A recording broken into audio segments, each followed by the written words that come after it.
무호흡증인데 코골이가 전혀 없을 수 있는지 질문이고요. 어릴 때부터 자다가 깜짝 놀라면서 깨는 일이 비일비재한데 수면무호흡증 증상을 보니 저랑 비슷하더라고요. 이분이 아침에 일어났을 때 개운치 않고 항상 뭔가 피곤하고 잘 때 여러 번 깜짝 놀라면서 깨는 증상이 있는데 그게 너무 심해가지고 잠을 잘 수가 없대요. 그래서 착각일 수 있겠지만 뭔가 잘 때 호흡이 옅어지는 느낌이 드는 것 같기도 해요. 수면무호흡증 대표적인 증상이 코골이라는데 제가 살면서 코골이랑은 거리가 아주 먼 사람이라 그리고 정자세로 천장을 보고 자면 심하게 놀라서 깨고 옆으로 자면 그나마 덜 깨는 편입니다. 결론은 수면무호흡증인데 코골이가 없을 수 있는지 질문 드려요. 뭐 본인이 이미 다 결론을 냈네요. 자, 일단은 원래 무호흡은 코를 안 골아요. 숨을 쉬어야 코를 골든 말든 할 거 아니에요. 그러니까 멈추잖아요. 멈추면 조용하잖아요. 그래서 무호흡도 조용하고 정상도 조용해요. 그 사이에 중간에 낀 게 코골이거든요.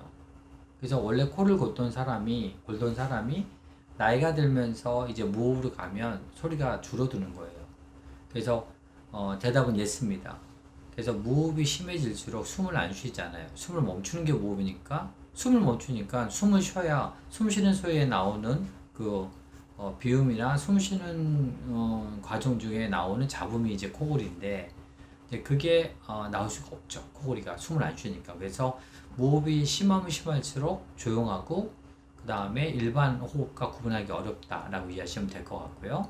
그리고 어릴 때부터 원래 무호흡이 있으면 뇌는 깨워주려고 뇌파를 각성시키기 때문에 그분은 어릴 때부터 깨는 게 갑자기 놀라서 깨는 게 많고 특히 무호흡은 원인이 혀 아래가 맥힐 때예요.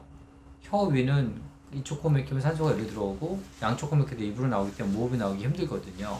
근데 혀는 똑바로 놓으면 맥히고 옆으로 놓으면 좋아지니까 본인이 옆으로 놓으면 자기는 호흡이 좀 편해지고 덜 깬다고 말씀하셨기 때문에 혀 아래 하방이 막히는 기도 협착에 의한 무호흡 가능성이 되게 높겠죠. 이거는 의증으로 저희가 의심하는 거고요. 일단은 가까운 신경과 전문의가 있는 수면센터에 가셔서 수면다운 검사 하시고 확인받은 다음에 무호흡증이 확인되면은 거기에 맞는 치료를 받으시면 될 것 같습니다. 이 젊은 여성인 경우에 상기도 저항 증후군일 수 있는 거죠?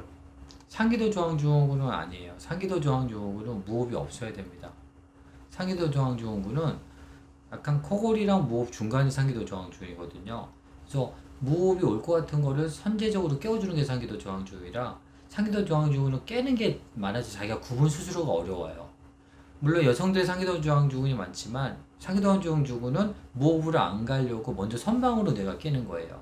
그러니까 뇌파가 더 예민하고 깨는 게 발달된 사람은 너무 많이 피곤하죠. 너무 많이 분열되니까 대신 무호흡을 안 가려고 대신 뇌파가 희생하면서 깨는 게 상기도 저항 증후이기 때문에 이렇게 막 깜짝 놀래거나 이런. 그거는 상기도 저항 증후일 수도 있죠. 예, 그렇기 때문에 그렇지만 여러 가지 흐름 봐서는 뭐 그냥 무호흡일 가능성이 있고 만약에 검사를 했는데 코는 안 골고 그 다음에 무호흡도 없고 뇌파만 깬다 이러면 이제 상기도 저항 증후이 되는 거죠.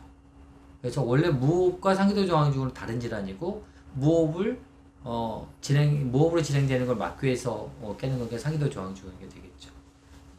네. 지금까지 신경과 전문의 한준 교수입니다. 감사합니다.